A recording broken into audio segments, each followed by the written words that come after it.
SummerSlam est fini, mais tout va commencer. La légende Marc Blondin connaît chaque histoire avec des souvenirs gravés comme un répertoire. David Jouan débarque pour remettre les pendules à l'heure, avec son micro bien ouvert, prêt à mettre de l'ardeur. Les débats sont lancés, les passions s'éveillent. Dans l'arène du catch, les vérités sommeillent.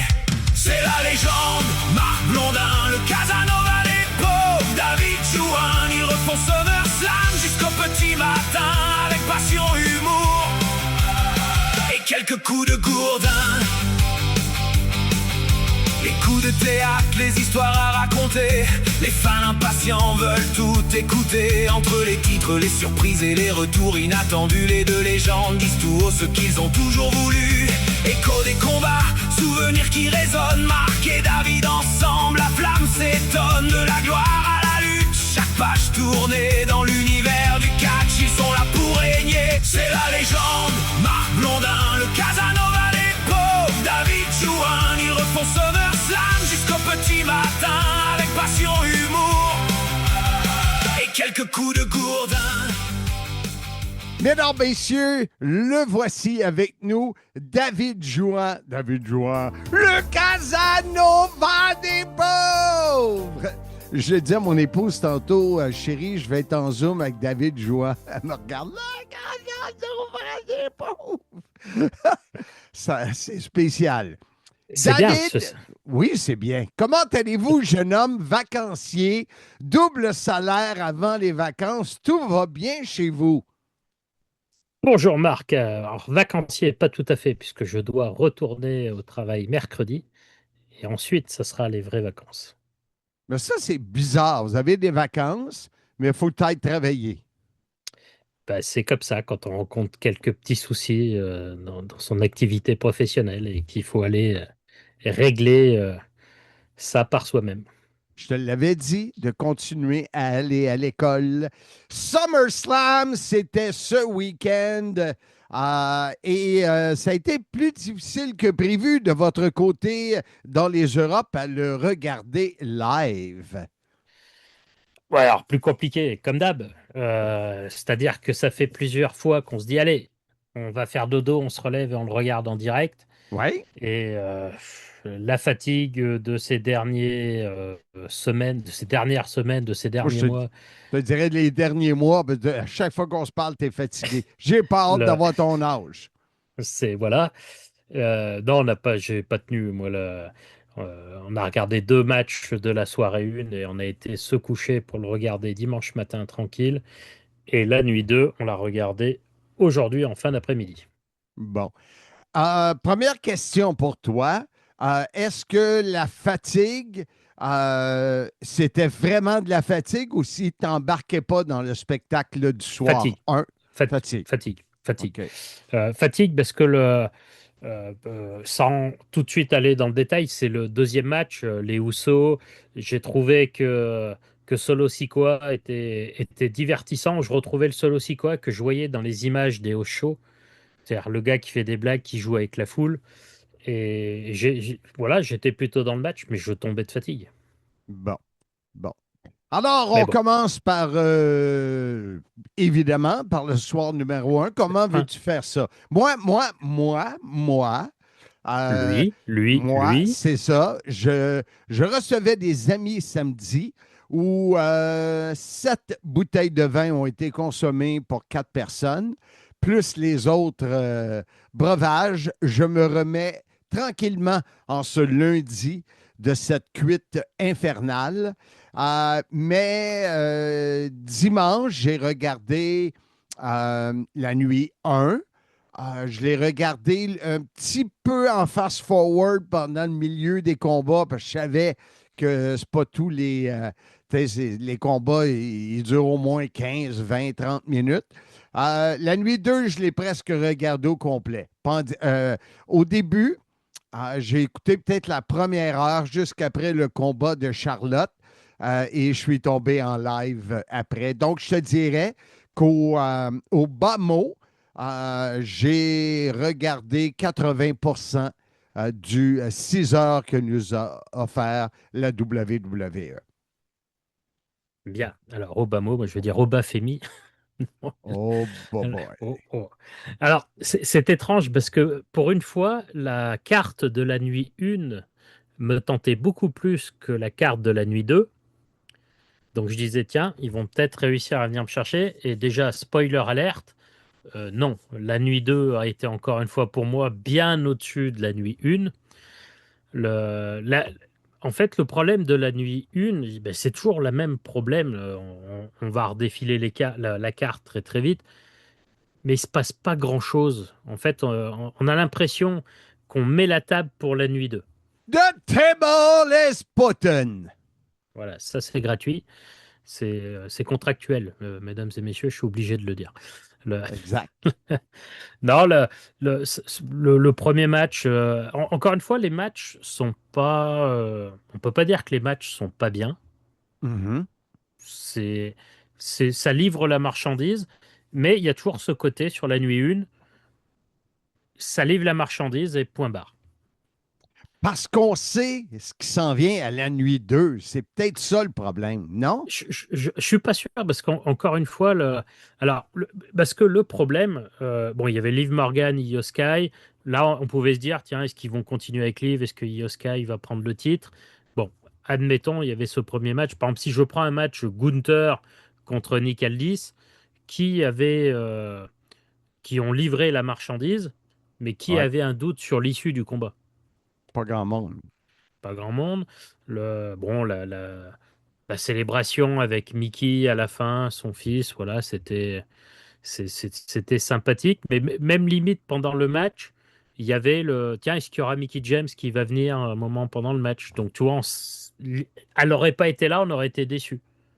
Donc, elle est là, c'est, voilà, ça fait partie du contrat.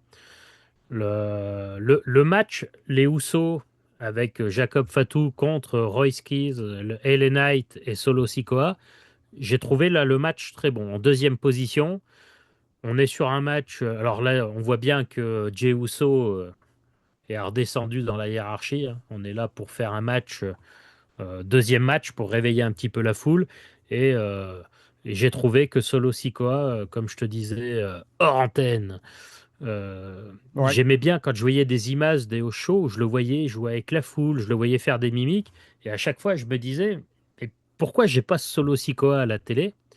Et là, j'ai eu ce solo Sikoa là quand il fait le hit avec la musique qui repart. Voilà, c'est du divertissement, Ouais. comme la WWE le sait le faire.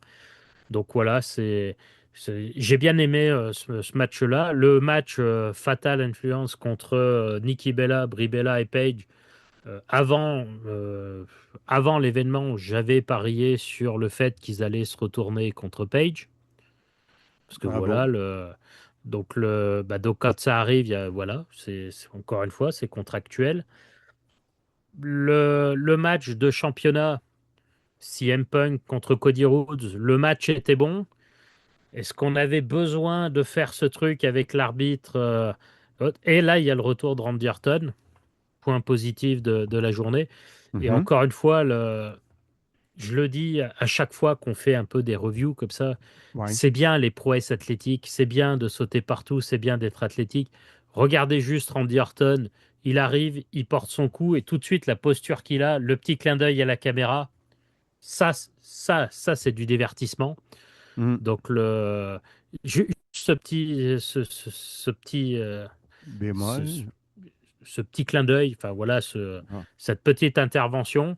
Et puis après, à partir de là, le match, quand il y a le premier go to sleep, Cody qui va dans les cordes et ensuite qui retombe sur les épaules de CM Punk, c'est du déjà vu. Ça manquait un petit twist pour, je trouve, pour emballer le match. Le- Es-tu surpris du dénouement de ce match-là? Pas vraiment. Non. J'avais parié sur CM Punk puisque je le voyais aller. Je vois Cody Rhodes à un moment, il faut l'éloigner un peu de ce titre. Tu sais, c'est un peu comme John Cena à l'époque. C'est des lutteurs qui sont toujours bons comme challenger. Et après, une fois comme champion, enfin, les règnes de Cody Rhodes ont toujours été compliqués, à mon avis, hein. Mais C'est est-ce que tu t'attendais à un heel turn?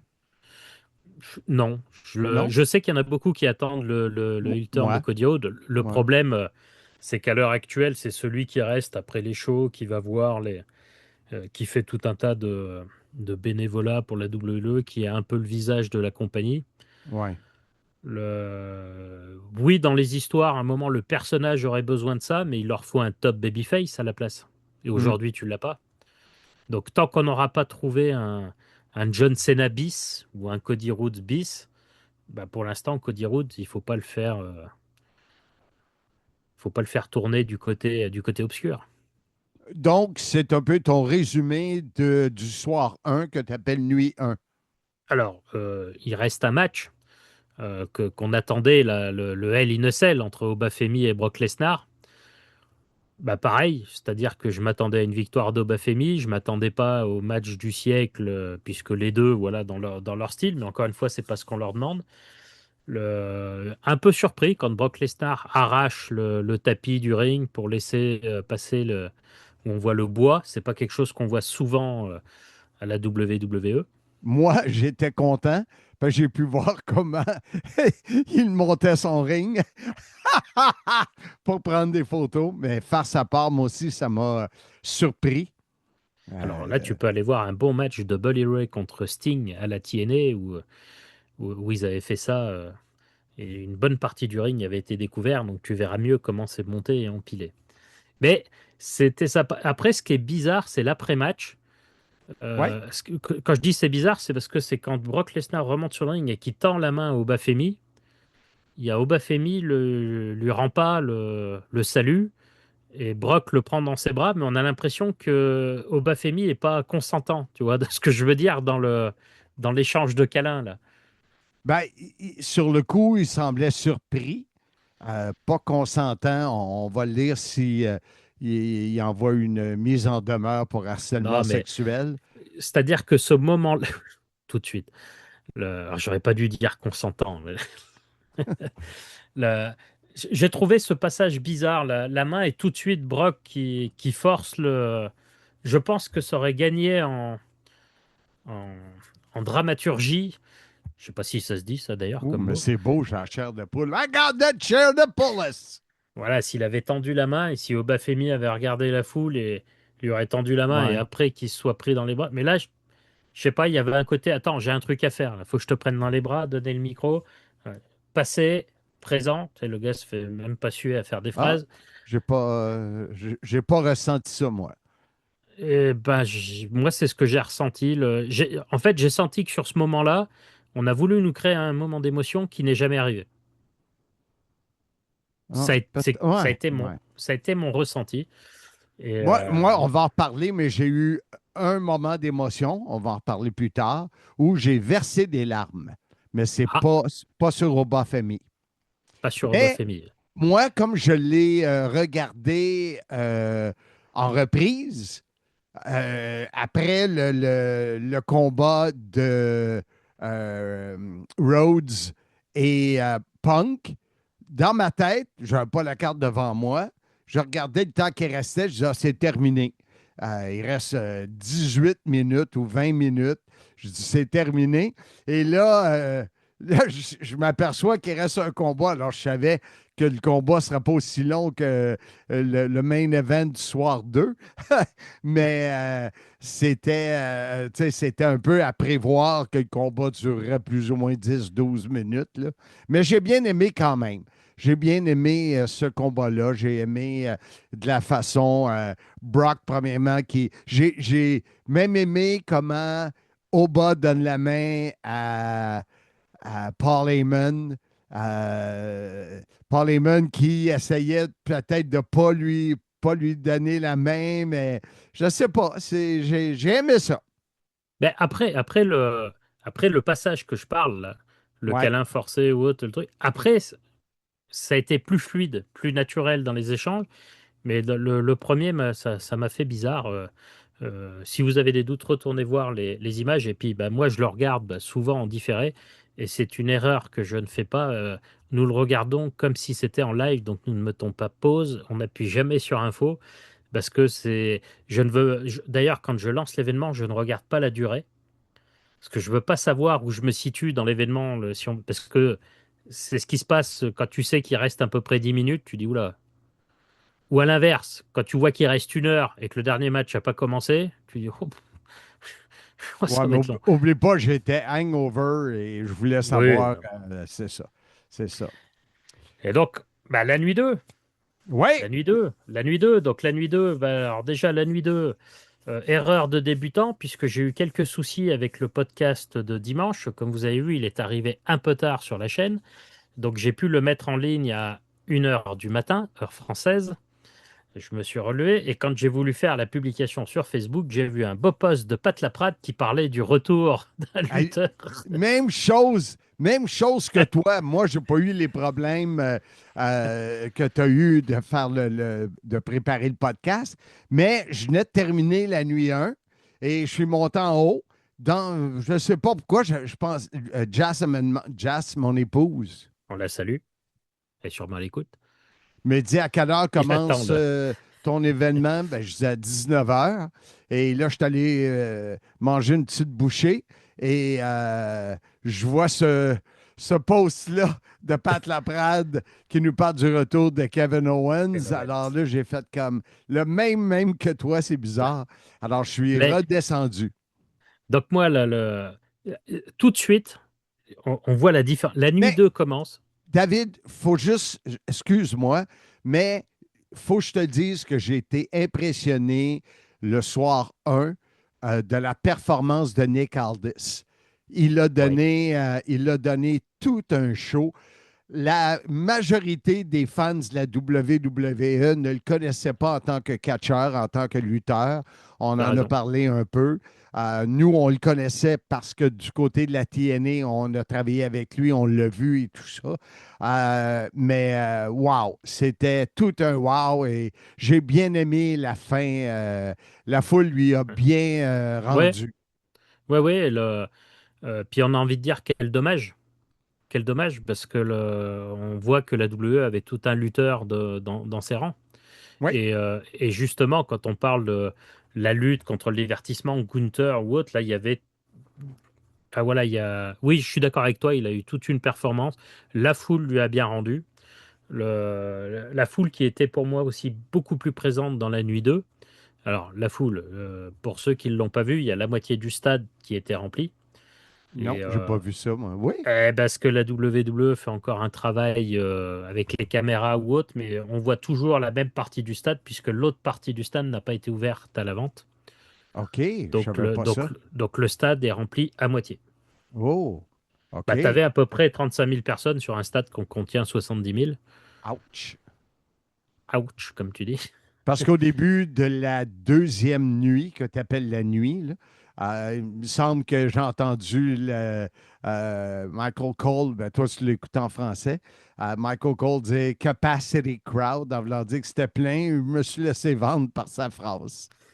Eh ben, il a raison, c'était plein sur les places que la WWE a mis en vente. Ouais, vu de Alors, même. c'était plein. Il y avait quand même des sièges ici et là, mais bon, peu importe. Mais tout de suite, oui, la différence, la nuit 2, parce que la nuit 2 commence avec un match, donc j'en avais rien à secouer, je vais être honnête, hein. Finn Balor, Sami Zayn, pour moi, ça a été sorti du chapeau au dernier moment. Et là, le fait qu'on n'ait pas emmené justement Kevin tout de suite et qu'il y a Nick Aldis, l'œil amoché, qui vient et qui dit, voilà, je suis obligé de prendre la meilleure décision, qui introduit Gunther. Ah, là, on se dit, tiens, par rapport à hier, on remet du Gunther. Et s'ils ont mis Gunther là, c'est que c'est lui qui va être aspirant numéro un. Là, on sort un peu de ce truc-là. Et puis là, non, mais je vais rajouter une personne et Kevin Owens. Moi, personnellement, je n'avais vu aucune info filtrée avant l'événement. Moi non plus. Donc, à part de l'avoir lu sur le, le, par Pat Laprade, mais ce qui a fait que quand j'ai regardé l'événement, je ne savais pas à quel moment il arrivait. Donc OK. déjà, quand il a dit je vais ajouter un participant, je m'attendais à ce que ça soit là. Donc, la musique de Gunther. Quand il a dit il y a un quatrième, là, il y avait le côté. Non, bah, c'est là, c'est là. Puis alors, quand la musique part et la réaction de la foule, la réaction de la foule. Hmm. euh, Après, le seul Les, bémol que les, je vais... les fans au féminin qui pleuraient. Oui, Je oui, ne sais pas si c'est legit ou pas, là, mais bah, je pense que quand tu es sur place, honnêtement, je suis pas dans les insiders à lire toutes les news ou autres, j'avais vu zéro info filtrée. hmm. Donc quand tu es sur place et que tu as vraiment une surprise comme ça, il y a des fois, tu Ouais, submergé par l'émotion.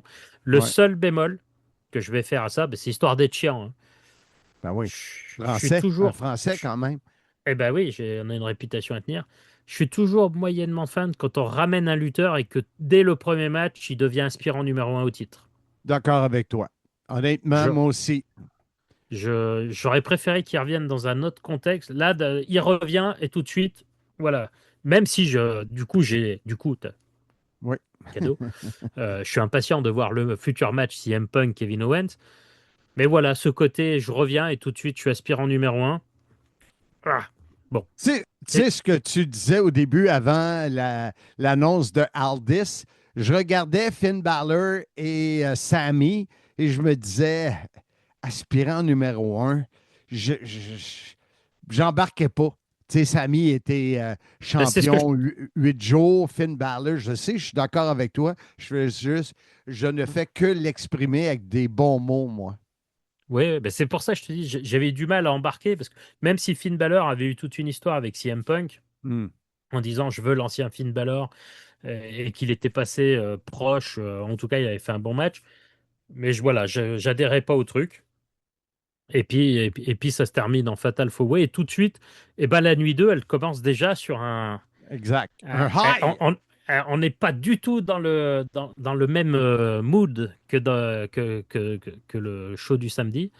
On va continuer à Trick William, Baron Corbin. Ça Ouais, je m'a pense. surpris. Autant que Kevin devienne l'aspirant numéro un, que Corbin l'emporte, ça m'a surpris. Et ben, ce qui m'a surpris, et c'est tu sais que j'en ai déjà parlé là. Je suis pas rationnel moi quand je regarde un événement. Je regarde les changements de titre.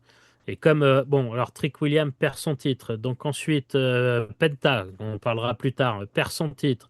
Le combat féminin là, donc nouvelle championne.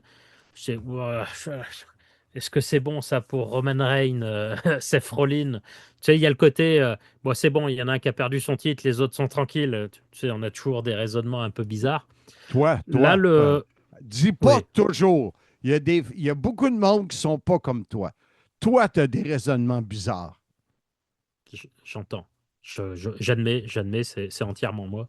Voilà. Le, non, j'ai pas, j'ai pas été forcément emballé par le match. Le résultat, ouais, je pense que c'était le moment pour Trick William peut-être d'aller viser une coche au-dessus. Pourquoi je dis ça? Parce que ça commence à manquer d'aspirants nouveaux au titre de champion du monde, au titre de champion undisputed. Il va falloir renouveler un peu le poulailler, hein, comme on dit. Hmm? Comme Donc tu dis. voilà, si tu veux, encore une fois, je ne vais pas m'attribuer les propos, ça se dit pas mal en France, mais c'est pas grave. Mais Tu es le voilà, pour moi, c'est représentant. Tu es le représentant français du Zoom. c'est ça, c'est Du ça. Zoom du Sim. Les élections l'année prochaine, votez pour moi. Le- truc qui n'a rien à voir. Le- J'en étais où, moi? Voilà, c'est bêtise. Le Trick Williams, voilà. Pour moi, là, à un moment, il faut Obafemi, Trick Williams, il faut. En plus, c'est eux qui sont mis en vedette dans la saison 3 d'Unreal. Donc, il faut les envoyer au championnat parce que sinon, on va se retaper les mêmes là, pour le titre de champion du monde et ça va être redondant. Donc, pourquoi pas? Ma surprise, c'est que lorsqu'il a quitté la WWE de mémoire, et vous savez que j'en ai pas, on faisait à peu près n'importe quoi avec Corbin. Oui. C'était Mais du. il fait partie de ces lutteurs un peu à la Drew McIntyre, à la Cody Rhodes, qui ont eu raison de quitter la WWE, qui sont allés se faire un nom ailleurs. Lui, il a gagné des médailles sur des compétitions là, de judo, jiu-jitsu, là, je sais pas quoi, là. Je savais même Tu, pas. ben voilà, il est sur le circuit indépendant, il a fait quelques bons combats. Même s'il n'a pas vraiment performé sur le circuit indépendant en tant que tel, mais voilà, il est devenu legit sur ça doit être Jiu-Jitsu, je vérifierai, mais et donc quand on revient, eh ben, ton personnage était un peu à l'abandon, mais allez voir Drew McIntyre avant qu'il dise je me barre, Cody Rhodes en Stardust, je m'en vais, je me refais une santé ailleurs, et quand je reviens, Ouais. j'ai une autre stature. Donc c'est pour moi, Baron Corbin, c'est un peu la même chose, sauf un cran en dessous. Mhm. Donc Ouais, OK, pour- pour- OK. pourquoi pas? On verra dans le futur ce que ça donne. Exact. Euh, je vais parler de Penta Shed Gable tout de suite. Mhm. Là, Pourquoi tout de suite? S'il y avait de quoi parce que d'autre? parce qu'il doit y avoir Danhausen, OK, Dominique avant. OK. Mais, mais pour moi, là, tout un Hmm. match et encore une fois, bah, à la fin, la célébration avec sa famille, je vais dire sa femme, mais sa famille, la foule aussi, ce côté ovation. Là, j'avais l'impression qu'on était un peu, tu parlais de Nick Aldis, c'était un peu pareil, c'était la récompense, voilà, le public qui admet que, oui, tu le mérites. Peut-être que du temps de Vince, ça ne serait pas arrivé, mais tu mérites d'être là, tu pars de loin Oui, et, ouais. et c'est mérité. Pareil, maintenant, on verra. Est-ce que Penta, on va en profiter pour l'envoyer? Comme je te disais, pour moi, il faut maintenant envoyer du monde vers les titres poids lourds. Il faut du OK. 109. Donc, est-ce qu'on va l'envoyer sur cette partie-là? À voir, mais c'était intéressant à voir. Un peu plus, et là, je suis moins client d'Arnozen Dominique. Pourquoi? Attends. Je peux-tu participer, moi? Ah oui, oui, oui, vas-y. Bon, c'est mon podcast quand Excuse-moi.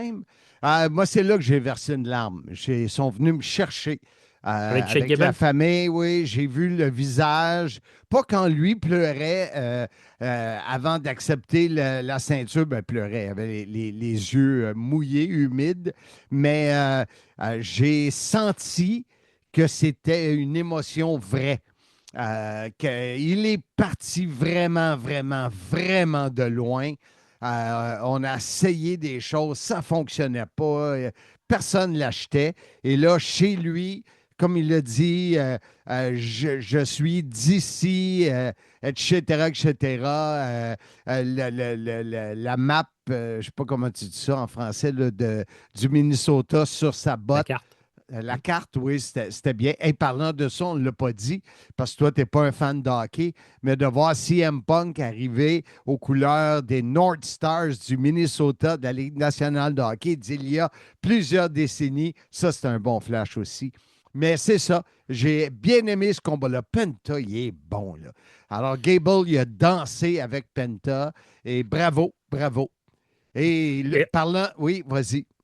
encore une fois, là, par rapport à ce que je disais, il est arrivé, il faisait équipe avec Ray Phoenix à la l'AEW, son partenaire qui est plutôt aérien, voltigeur, plutôt sur le ring, certains diraient meilleur, sauf qu'il y en a un qui a un personnage Mm, et qui raconte une histoire, et qu'encore une fois, c'est pour ça que je regarde la WWE plus que la All Elite Wrestling. C'est ça que je vais chercher plutôt que la prouesse athlétique. ouais.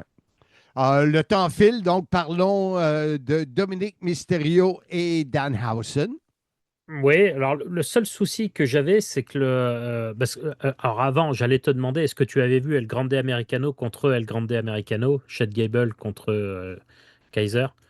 J'ai entendu parler, mais j'ai jamais pris le temps de le regarder.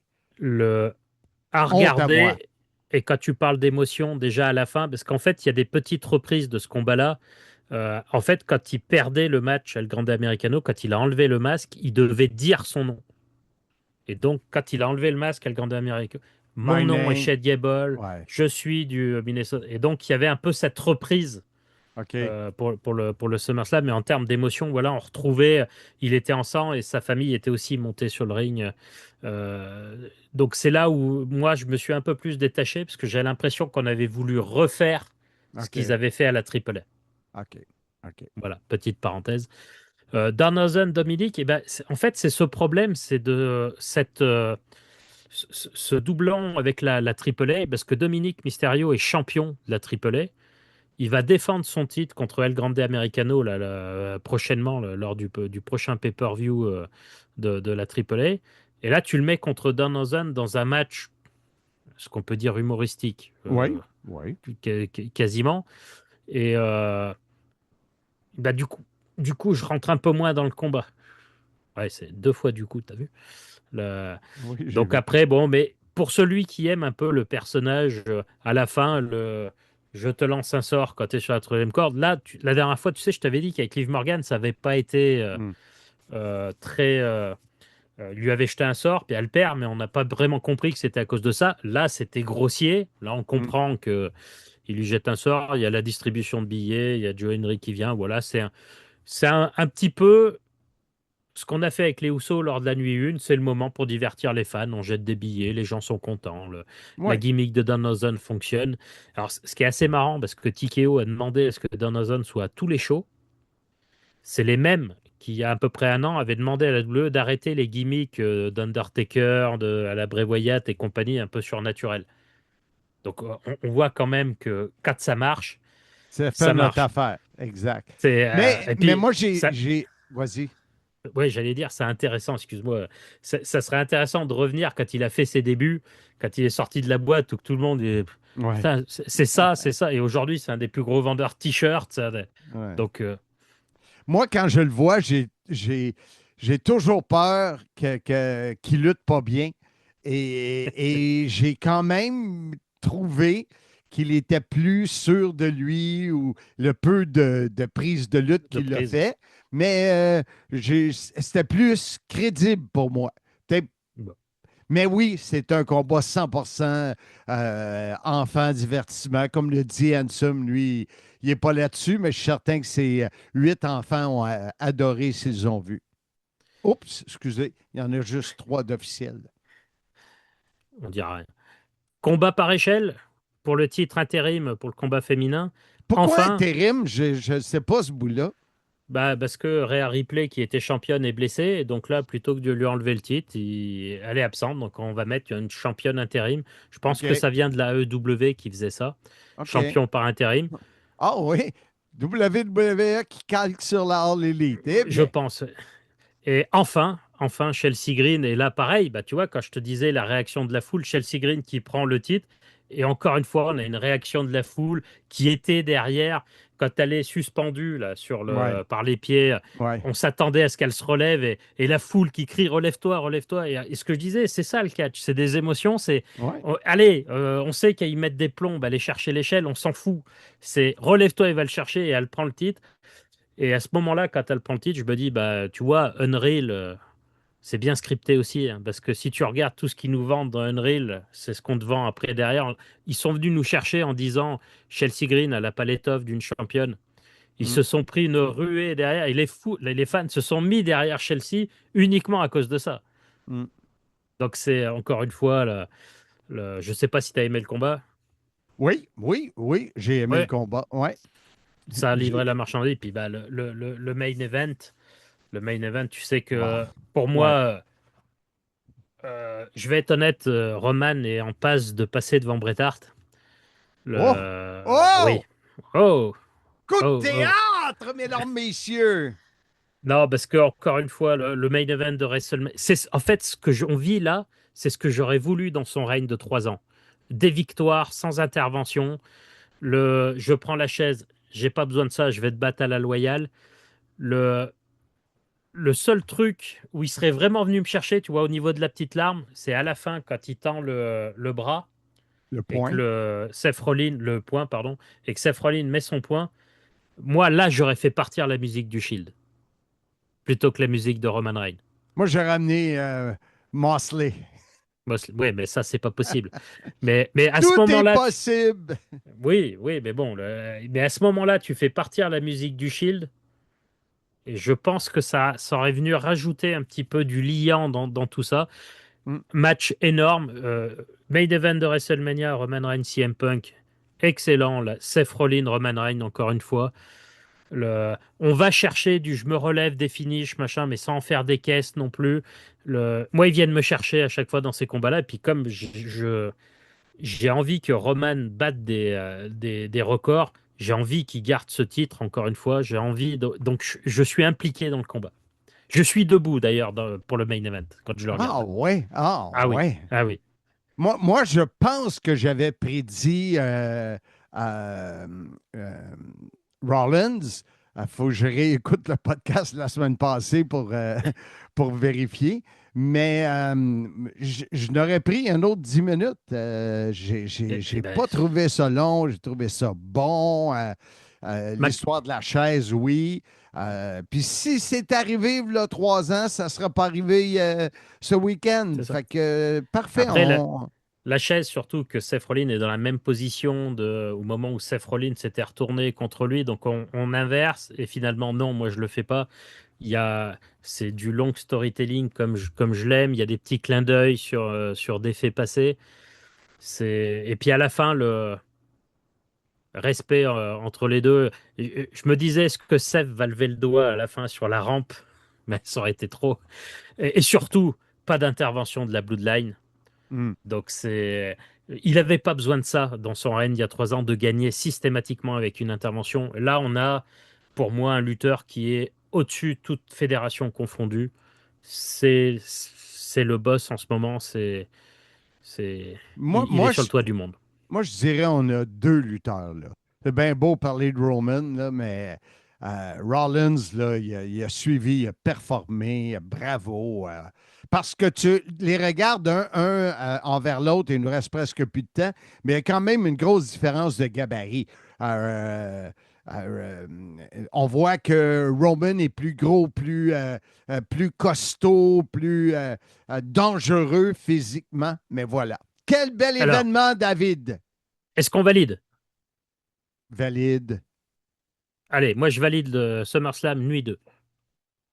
Ben, moi, je valide les deux. J'ai été diverti. Je suis content d'avoir été seul. Je n'aurais pas été de bonne compagnie en hangover, mais c'était bien. Alors, merci beaucoup. Ça va couper dans exactement 10 secondes. Alors, ce fut un plaisir et nous, on se reparle sous peu, jeune homme. Bye bye. Connais Bob? Bye bye. Bob.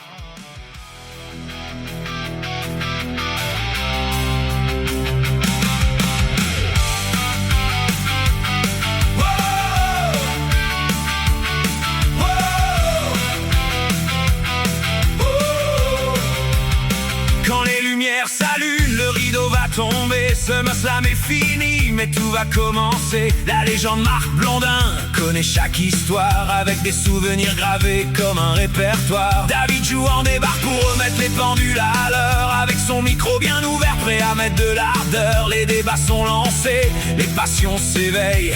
Dans l'arène du catch, les vérités sommeillent. C'est la légende Marc Blondin, le Casanova des pauvres. David Jouan, ils refont SummerSlam jusqu'au petit matin, avec passion, humour et quelques coups de gourdin. Les coups de théâtre, les histoires à raconter, les fans impatients veulent tout écouter. Entre les titres, les surprises et les retours inattendus, les deux légendes disent tout haut ce qu'ils ont toujours voulu. Écho des combats, souvenirs qui résonnent. Marc et David ensemble, la flamme s'étonne. De la gloire à la lutte, chaque page tournée. Dans l'univers du catch, ils sont là pour régner. C'est la légende Marc Blondin, le Casanova des pauvres. David Jouan, ils refont SummerSlam jusqu'au petit matin, avec passion, humour et quelques coups de gourdin.